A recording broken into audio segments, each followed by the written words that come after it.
James had not been out to push coaches or freight cars in the yard for several days. He was feeling miserable.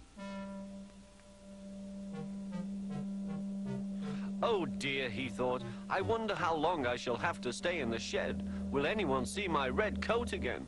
Why did I go so fast that I made a hole in one of my coaches that had to be mended with, of all things, a passenger's bootlace?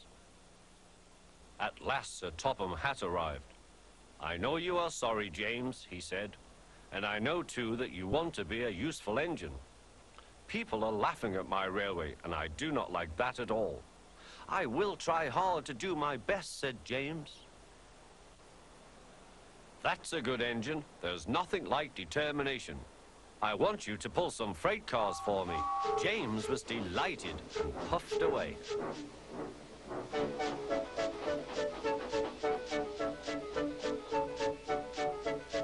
Here is your freight train, James, said Thomas. Have you got some bootlaces ready?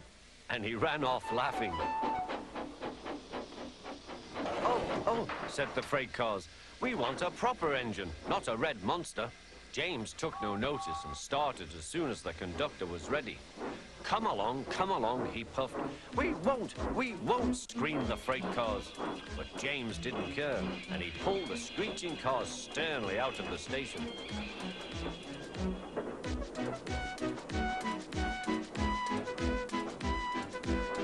The cars tried hard to make him give up, but he still kept on.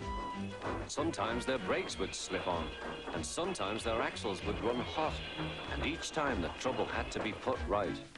And each time James would start again, determined not to let them beat him. Give up, you can't pull us, you can't, called the cars. I can and I will, puffed James. But slowly but surely, he pulled them along the line. At last they saw Gordon's Hill. Look out for trouble, James, warned his driver. We'll go fast and get them up before they know it. Don't let them stop you. So James went faster, and soon they were halfway up. I'm doing it, he panted. Will the top never come? Then, with a sudden jerk, it all came easier. I've done it, he puffed. Hooray! It's easy now. But his driver shut off steam. They'd done it again. We've left our tail behind. Look, the last cars were running backwards down the hill.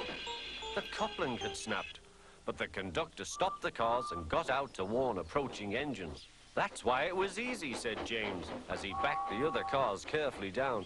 What silly things freight cars are. There might have been an accident. Shall I help you, James? Called Edward. No, thank you, answered James. I'll pull them myself. Good. Don't let them beat you. You're doing well, whistled Edward, as James slowly struggled up the hill.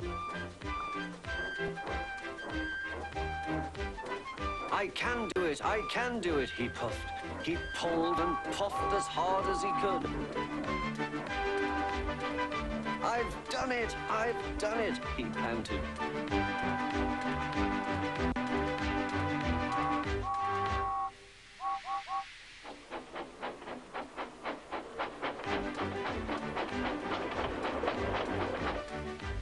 They reached their station safely, and James was resting in the yard when Edward pulled up. Peep, peep, he whistled. Then James saw Sir Topham Hatt. Oh dear, what will he say, he asked himself. But Sir Topham Hatt was smiling. I was in Edward's train and I saw everything, he said. You've made the most troublesome train on the line behave.